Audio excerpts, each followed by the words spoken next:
The train rumbled through the underground tunnels, its dim fluorescent lights flickering as it approached Metro 77. Ryan Cole sat near the back, his eyes scanning the passengers. He wasn't expecting trouble tonight, just another late commute after a long day. The city never slept, and neither did its dangers. But tonight, something felt off. A group of men, dressed too neatly for rush hour, stood near the doors with hands tucked in their jackets, expressions unreadable. Ryan's instincts flared, but before he could think further, boom. The train lurched violently, the shockwave from an explosion slamming against the windows. Screams filled the car as passengers tumbled, bodies crashing into metal poles. The train screeched to an emergency stop just before pulling into the station. Then darkness. Emergency lights flickered on, bathing the underground in an eerie red glow. Ryan pushed himself up, ears ringing, as smoke billowed across Metro 77's platforms. People ran in every direction, some collapsing, others screaming for help. Then they came.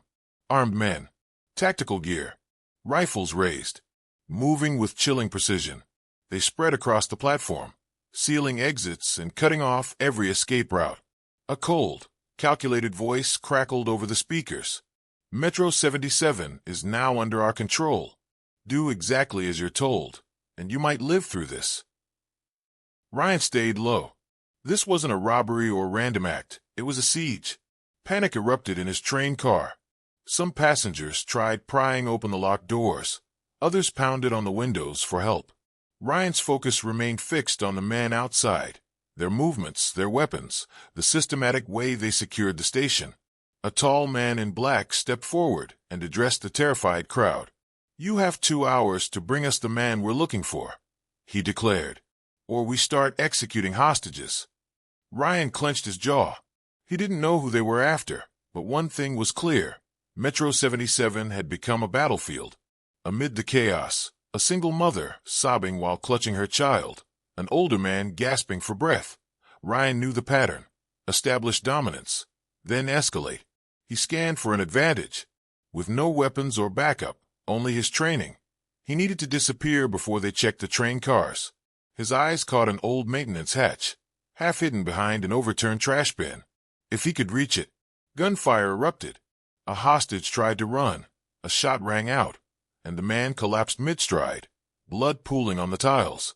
Screams followed. Ryan didn't flinch. This was the start: fear, control, compliance.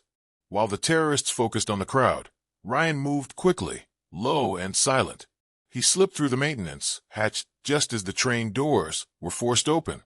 In the narrow service tunnels, he could barely hear his own breath over echoing boots. Checking his phone yielded no signal. Whoever these people were, they had planned this meticulously. Ahead, Ryan encountered a lone terrorist patrolling. He moved fast, silent, efficient. A grab, a choke hold, and within seconds the man went limp. Ryan confiscated his earpiece and sidearm, listening in. "Sweep the lower levels. Our target is here somewhere." A cold realization set in. They weren't after a hostage. They were hunting someone specific. Ryan pressed on. Deeper in the tunnels, he found Dr. Olivia Reyes, handcuffed to a railing in a restricted section, fear in her eyes. "Who are you?" she whispered. "Someone who doesn't want to die tonight," Ryan replied, breaking the cuffs with a stolen key. "Why are they after you?" "They're not after me," she said. "They're after what's buried beneath this station." Her voice trembled as she explained that Metro 77 was built over an old Cold War storage facility meant to house dangerous secrets. Before Ryan could press further, gunfire tore through the air. They had been found. "Move!" Ryan shouted, grabbing her arm as they sprinted through corridors where bullets ricocheted off concrete. Ryan returned fire, taking down 2 attackers as he led Olivia deeper into the abandoned lower levels. The walls crumbled with age, and ahead loomed a massive, rusted door, sealed for decades, yet now ominously ajar.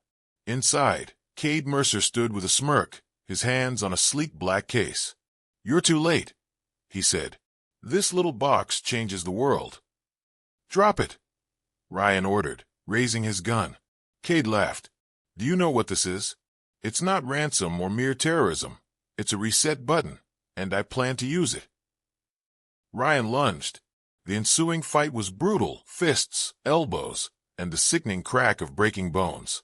Cade was fast and ruthless, but Ryan was faster.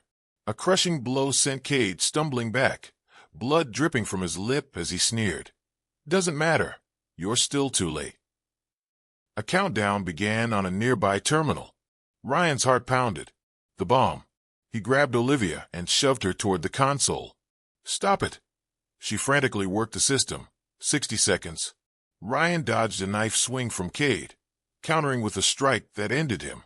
Cade collapsed lifeless. The countdown ticked on, 30 seconds, then 15. Ryan sliced through a bundle of wires. 5, 4, 3. Then silence as the countdown froze. Moments later, SWAT teams stormed the station. The siege was over. Ryan, drenched in sweat and blood, stood over Cade's body.